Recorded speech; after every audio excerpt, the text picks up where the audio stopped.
Okay, guys, if you're from the Midwest, chances are, like in Iowa or something like that, chances are you've had a twin bang bar. Those are my favorites. However, they do not sell them here in Arizona anywhere or outside of the Midwest. So I'm going to show you how to make homemade bang bars. The only issue I've had here in Arizona is finding these. These are cherry flavored, basically cherry chocolate chips. The Baking Morsels Log House sells them. You can buy them online. But in the Midwest, you can find these at like Walmarts and Targets and some grocery stores. I had a friend of mine ship me a couple bags of these so I could make my bang bars. But you definitely can order them online if your stores don't sell them like mine doesn't. So in here, we have 12 large marshmallows and 2 cups sugar.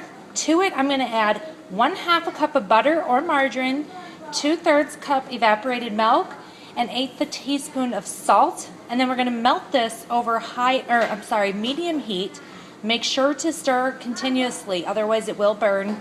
And then do that until it's smooth. Once it's smooth, you're going to boil it for 5 minutes, and then I will show you the next step. Sorry guys. So it's kind of what it's looking like so far. Just to know, it does take a while for the marshmallows to get all melted in. Just be patient with it. Don't crank up that heat because that doesn't do it any good, and it'll make it not turn out as good. So just keep stirring, be patient with it. They will melt, and that's kind of what it's looking like so far. And it's been going for about a minute and a half, I'd say. Okay guys, everything is melted and smooth, so now I'm going to boil it for 5 minutes. The next step I'm not going to record doing because it needs to be a fairly quick thing. As soon as the 5 minutes is up, I'm going to remove this from the heat and I'm going to pour that bag of cherry morsels in here. It's going to be a 10-ounce bag, and I'm going to stir that in until it's all mixed. Then what I'm going to do with the mixture is I'm going to pour that evenly into a baking sheet, 9x13, and it's going to be a buttered sheet. And then I will show you once that step is done, but I just kind of want to make it a quick transition from this to the pan and melt those cherry chips kind of quickly. So that will be at the 5-minute mark.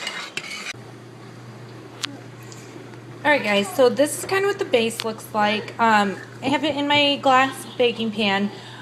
It will firm up quite quickly. I don't know if you can tell, it's already starting to get firm, but I'm going to put it in the fridge and get it chilled until it's really nice and firm, and then we're going to work on the next layer, which I will show you shortly. But yeah, that's kind of what it looks like. Yep. Okay, for the next step, we need 1 pound of peanuts. I just picked up these raw Spanish peanuts, and we're going to crush them up, chop them, whatever you want to do. Make sure they're finely chopped or whatever. I'm just going to kind of pound them, and I don't know exactly how I'm going to get done, but I'm going to get it done. So crush them or finely chop them and set these aside until later. So I'm a dummy. At first I was doing them by hand, and then I'm like, you idiot, use this thing. So that's what we're going to do. Jackson, hands off. It's dangerous. Anyway, to save you the noise, this is what I'm getting, and it's working perfect. Okay, so in here I have 3/4 a cup of peanut butter and 1 bag, or a 12-ounce bag, of chocolate chips, and we are going to melt this very carefully because, as we all know, chocolate can burn, but when you add the peanut butter it kind of helps. So I'm going to do that quickly. Once this is all melted, I'm going to add the peanuts to this mixture, and then I'm going to pour that over top of our cherry mixture, and I'm going to let the entire thing chill. Okay, this is what that mixture is going to look like. Obviously it's very thick once you add the peanuts to it, but it should be all melted. Just spoon that onto the cherry mixture and spread it evenly. Put it back in the fridge and let it cool. Alright guys, so this is the top. I'm not sure if you can really see what it looks like. It's really, really good. So this is the bottom with the chocolate on top. I'm going to go ahead and pop this in the fridge and let it cool completely and firm up, and then you can cut it into bite-sized bars. And it's the perfect holiday treat, I think. We make it every year for Christmas. It's the first time I'm making this specific recipe, so I'm hoping it's just as good. But I like it because it has that nice color and it's kind of festive looking. So yeah, that's our Christmas treat, holiday Bing bars. Okay guys, while the rest of our bars are setting, I couldn't help but cut out the first row because me and Parker are dying to have one of these. We've been waiting for those cherry chips to come in the mail. Here you go, Parker.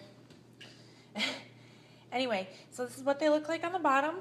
And when you cut them, you just cut them into little bite-sized pieces. And oh, they are so yummy. You're welcome. Are they yummy? Mm-hmm. Everything you thought they would be? Worth the wait? What are you doing? Anyway, so yep, that's what they look like. And like I said, they kind of look a little festive with the red and everything, but definitely give them a try. They are super, super yummy. Bye, guys.